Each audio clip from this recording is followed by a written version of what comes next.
Hello citizens, how is it going and welcome back. It's Sevilla 0, Manchester City 4 and the Champions League is well underway. Before we get started, make sure to hit the like and subscribe button. Let's jump in. So this game for me, it wasn't really about winning or losing this game. Of course I want to win. I want City to win every single game. But for me, I wanted a better performance than what we saw at Villa because I think a lot of this season so far have been kind of hot and cold. We've been a little bit hit and miss. Even in one game, we can be cold one half and hot another. And I didn't want to see that this game. I wanted us to be hot throughout. Now, I think we started off quite slow. I thought Sevilla gave it a decent go in the first 5-10 minutes. But after that, we did absolutely take control. And I expect nothing less, to be honest. If you look at the Sevilla team, they haven't won this season. That's now their 5th game. They've lost 4, drawn 1. They're not scoring goals. They're not winning. And it should have really been a bit of a canter for us, a bit of an easy walk. And it was in the end. It was. The only really surprise for me was the starting 11. Because if you look at it, yeah, Ederson started. But at the back, I really thought Ake would come in at centre-half with Diaz, with Stones being out injured. But instead, he played Akanji. He played Gomez at left back and he played Cancelo at right. And I've got to say, it was a pretty decent performance by all 4 of them. Akanji and Gomez have come in and they've looked really solid. They've played really well. They've done a good job. And I've got to say, Akanji looks really nice on the ball. It looks like another ball-playing defender, a bit like Diaz, Stones, and Laporte. And I'm really impressed with him. He was winning his headers. He was passing his left and right foot. And he fitted in really nicely. He looked like he'd been playing with us for a couple of months at least. So well played to Akanji. Gomez too, I think he's had a good game. He gets up and down the pitch and it's nice seeing a left footer on the left full back position. It really is good because he was able to whip them balls in. He was doing a little bit more passing and again he was taking a couple of the corners too, so I thought he had a good game. Midfield, he played De Bruyne and he played Bernardo in his usual role, and again those two I don't think he can go wrong, although I think Kev's had a bit of a slow start. I don't think he's been up to speed. But even today, even though I thought he was kind of mild, he wasn't particularly hot, he still created the first goal, him and Foden. I thought Foden played really well. I don't think Foden gets a lot of the plaudits he should get sometimes because you don't really, a lot of the stuff he doesn't pull off or he doesn't square the ball to Haaland. But for the first goal, he linked up really nicely with De Bruyne, nice 1-2. And De Bruyne first time cross to Haaland, who gets his goal. And just on that as well, there's been a lot of talk over the last few days about Haaland being a tapping merchant. He only scores tap-ins, he only scores from 6 yards out. But I tell you what, that's all I want from my striker. The amount of times last season we'd see a ball whipped across that 6-yard box and nobody was there to tap it in if Gundogan wasn't on the pitch. It happened too often. It happened so many times. We would have, we crossed the ball more than any other team last season. How many tap-ins do you remember? I don't remember many. And if it wasn't Gundogan, I don't think we did any at all. I mean, maybe Sterling got a few. But Haaland is changing that this season. Haaland is always there. Haaland only thinks about one thing, and that is scoring. And that's what I want from my striker. I only want to see goals. I only want to see him think about the goal. I only want to see him think about scoring. And that's what he did. He got another 2 today, and that makes it 12 in 7. He's an absolute monster. He's a beast.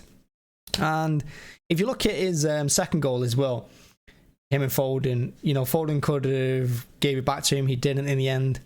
And it falls nicely to him. And again, he taps it in because he's in the right place. He's only thinking about scoring. But his ability to find space, when he gets that ball for that second goal, he's in like 10 yards of space, like 12 yards out. It's crazy how he finds that, even though he was just being marked by a defender. It's incredible how he gets that. And he could have had a hat-trick. Do you know what? There was a point in that second half where he was fouled in our half. He's on the floor, and while he's on the floor, the ball's played long to Foden. So remember, Haaland's on the floor, the ball's played long. By the time Foden reaches the ball, Haaland is in front of him at the edge of the box. How he got there so quick is beyond me. Because the camera's showing him on the floor, it pans, and then he's at the edge of the box. He just wants goals. He just wants to score. He doesn't care about anything else. And I absolutely love that. We've got a striker for the future. We've got one of the best strikers in the world right now. He's probably the hottest property in the world. Hotter than anyone else. And I think it would have been an absolute crime if we'd actually signed Kane last season. Yeah, I wanted Kane last season. I think we would have possibly won the Champions League with Kane. But if we signed Kane, would we have got Haaland? I don't think so. And I think that would have been an absolute blow to this team. So yeah, absolute fantastic with that we got him. And he's scoring goals for fun. Now, as for the rest of the game, You know, Foden got his goal, really big for him. Like I said, I think that's going to do his confidence quite good. And he took it quite well. I thought he touched the ball too many times, but he did his defender about 3 times on the edge of the box before firing it in through his legs. So good goal. And of course, the fourth one, it was Diaz tapping in from 3 yards out after great work from Cancelo on the right at the end of the injury time. So all in all, it's a good day. And one of the most important things as well, I said I wanted a perfect game. I wanted an improved performance of Aston Villa, and we got that, but we also kept a clean sheet. And that's quite big because Pep's had to change the defence quite a bit this season already. We're picking up a lot of injuries. You know, he's having to swap things around. We got a new left back. We got a new centre half today. You know, it's both their first starts, and I thought they both did great. I thought they both had a good game. And yeah, onwards and upwards, I guess. And it's important as well. I said in the match preview, and I said during the watch along, that even though it's not important that we get a win, it's nice to get it, because I think playing catch up in the Champions League with 5 games to go can be a bit of a pain. It means you can't really rest players when you need to. You can't really make like those subs to bring players off and rest them for the Premier League. And we got some pretty big Premier League games coming up. So I think it's quite important to start off well and start off with a good win too. And yeah, we did that. So fair play to the lads. Clean sheet, 4 goals, Haaland another 2. And he looks hungry for more. He doesn't look like he's going to stop. And I love that. And like I said, the game went exactly how I expected. Control possession. We limited him to absolutely nothing. Edison was pretty much a passenger all game. And yeah, we basically tired them out. We ground them down. And when they started to open up at the end, after it was 3-0, and they tried to sneak a goal back and help the goal difference, we just got the 4th. So well played, well played the team. And it's a really good win. Honestly, it's a solid win. And I'm really impressed with the team tonight.